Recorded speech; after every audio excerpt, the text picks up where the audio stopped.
Assalamualaikum warahmatullahi wabarakatuh.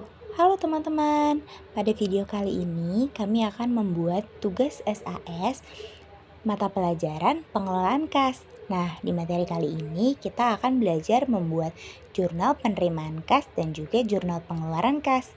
Seperti yang kalian lihat di sini, kami sudah membuat format jurnal penerimaan kas dan juga di bawahnya kami membuat format jurnal pengeluaran kas. Berikut adalah soal yang juga kami buat.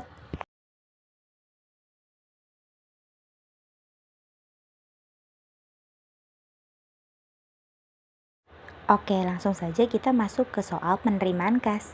Mutasi kas PD Mitra Bintang dalam bulan Oktober 2018 adalah sebagai berikut. Saldo akun kas pada 1 Oktober 2018 sebesar 157.250.000. Penerimaan dan pengeluaran kas dalam bulan Oktober 2018 antara lain. Nah, ini soal yang pertama. Oktober tanggal 3. Penerimaan cek Bank Mandiri nomor 0065324 dari PD Murni untuk pelunasan faktur nomor FC 211 seharga 9 juta. Bukti kas nomor BKM 501. Oke, langsung kita masukin baik di tanggalnya, di nomor bukti pun sudah tertera pada soal ya. Nah, kalau diterima dari itu kita masukin nama yang tadi guys, PD, perusahaan dagang. Betul, PD Murni ya guys. Nah, kalau untuk isi saldonya, kas otomatis 9 juta di debit karena tadi adalah pelunasan faktur, kas bertambah, kemudian di kredit adalah piutang. Karena ketika pelunasan faktur otomatis piutangnya berkurang dengan nominal yang sama ya, 9 juta. Oke, lanjut ke soal kedua. Oktober tanggal 4, penerimaan dari penjualan tunai sebesar 12.500.000. Bukti kas nomor BKM 502. Oke, langsung sama kayak tadi masukin tanggal. Habis masukin tanggal kita juga jangan ini nomor bukti nggak boleh sampai lupa ya, teman-teman. Oke, 502. Nah, diterima darinya kita tulis apa nih? Tunai. Kenapa tunai? Karena tadi adalah penjualan tunai. Di debit 12.500.000 dan penjualan tunai ya guys, yang keisi nggak piutang karena ini bukan pelunasan faktur. Oke, soal selanjutnya Oktober tanggal 6, penerimaan cek Bank Indonesia nomor G bla bla bla bla bla dari PD Pesona Jaya untuk pelunasan faktur nomor FC 207 seharga 15.700.000. Bukti kas nomor BKM 503. Nah, yang ini sama kayak soal pertama ya guys, yaitu pelunasan faktur. Kalian berarti di yang terpengaruh tuh akunnya di debit kas, kemudian di kreditnya piutang. Karena ingetin kalau piutang itu kata kuncinya pelunasan faktur. Kalau di penerimaan kas yang mana udah pasti kalau pelunasan faktur piutangnya akan berkurang sebesar nominal yang di soal ya. Iya, 15.700.000 dan di piutangnya juga 15.700.000. Oke, lanjut ke soal selanjutnya. Oktober tanggal 10, penerimaan hasil penjualan tunai sebesar 11 juta, bukti kas nomor BKM 504. Nah, ini juga ada di soal sebelumnya ya. Jadi kalian tinggal masukin diterima darinya formatnya tunai, kemudian yang terpengaruh di akun kas dan juga penjualan tunai sebesar nominal yang ada di soal. Oh iya, nomor bukti satu lagi jangan sampai lupa ya.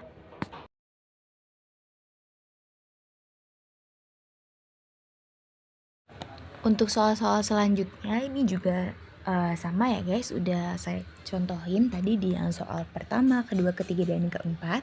Jadi untuk membaca soalnya silahkan kalian pause. Oke, langsung saja kita mengerjakan Oktober tanggal 12.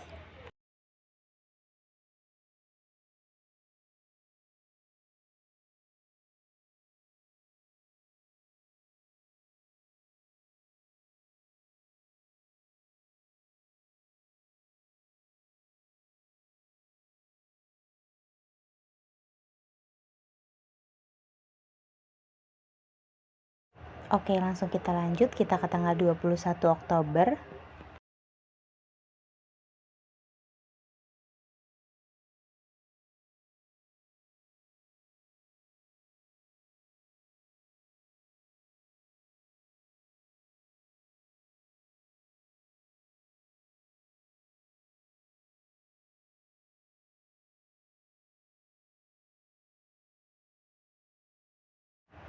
Oke, kita lanjut ke tanggal 24 Oktober.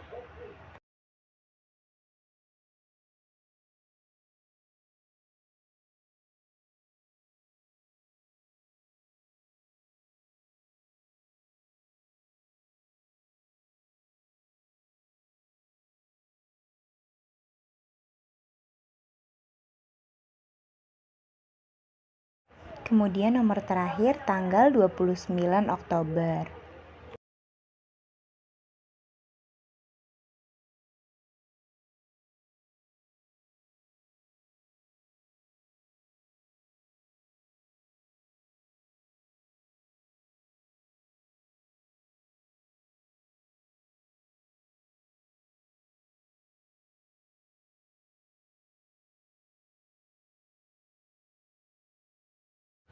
Nah, kalau sudah selesai untuk memastikan jawaban kita benar atau salah, kita bisa menghitung balance di antara debit dan juga kredit menggunakan rumus sum. Kemudian kalian blok nih sel dari atas sampai bawah, nanti akan ketahuan hasilnya. Kalau misalnya kalian benar, maka akan balance, dan kalau salah, berarti tidak balance. Seperti contoh ini ya, kalau yang kita kerjain ini balance guys. Kalian bisa lihat nih, sama jumlah di antara debit dan juga kreditnya. Iya. Oke, jadi itu adalah hasil akhir dari jurnal penerimaan kas. Kita akan langsung lanjut ke jurnal pengeluaran kas. Berikut adalah soalnya.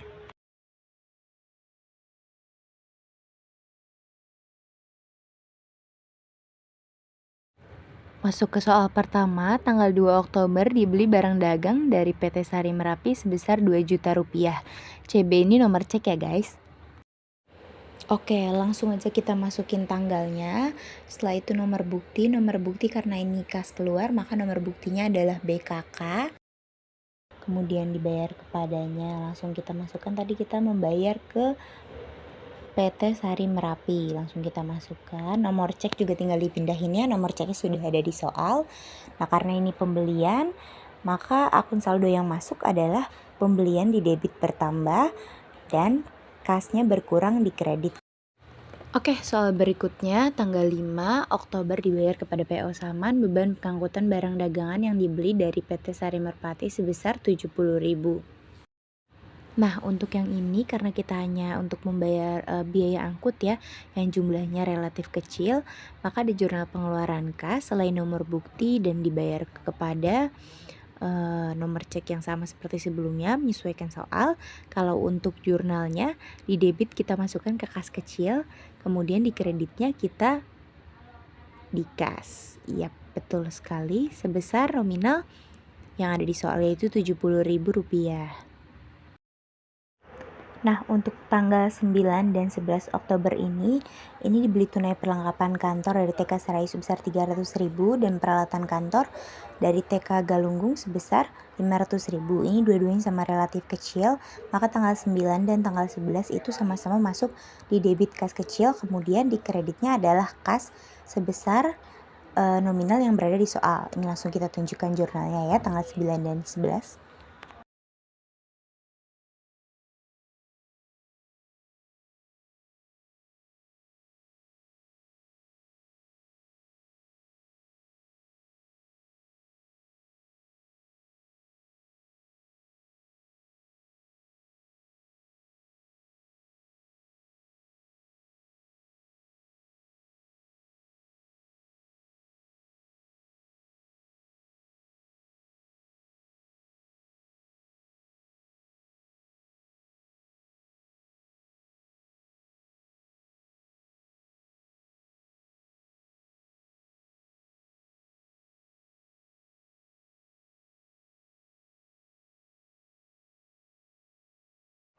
Oke, lanjut ke nomor selanjutnya, tanggal 19 Oktober dibayar gaji karyawan sebesar 4.200.000.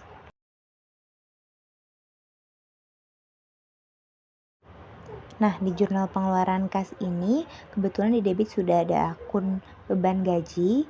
Jadi langsung saja kalau ada soal kayak gini ya guys, kalian langsung catat dan masukkan ke di jurnal beban gaji di debit dan kasnya di kredit ya.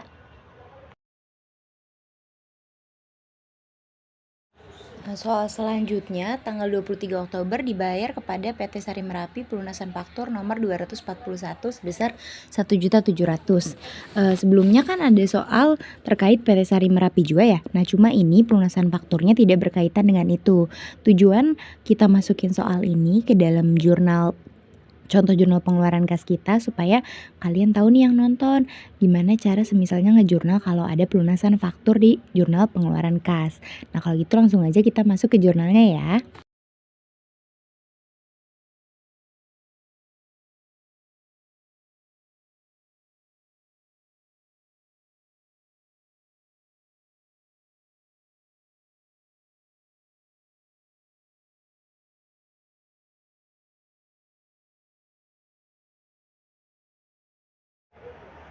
Nah, ini yang diisi di bagian utang dagang di debit karena utang ketika di debit maka berkurang. Kan dia tadi bayar utang ya.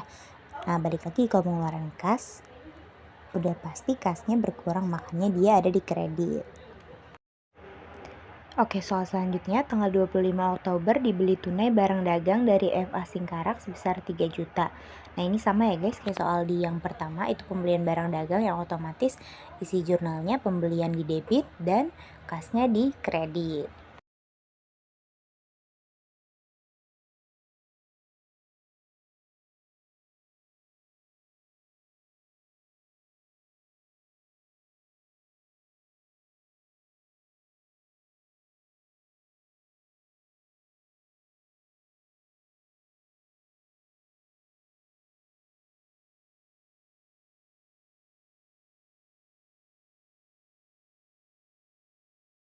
Oke, untuk soal terakhir, tanggal 31 Oktober dibayar beban angkut barang yang dijual sebesar 80.000. Ini juga sama seperti yang soal sebelumnya tadi ke PO Saman, masuk ke kas kecil ya. Kita catatnya karena 80.000 itu adalah pengeluaran yang relatif kecil, maka masuk kas kecil di debit.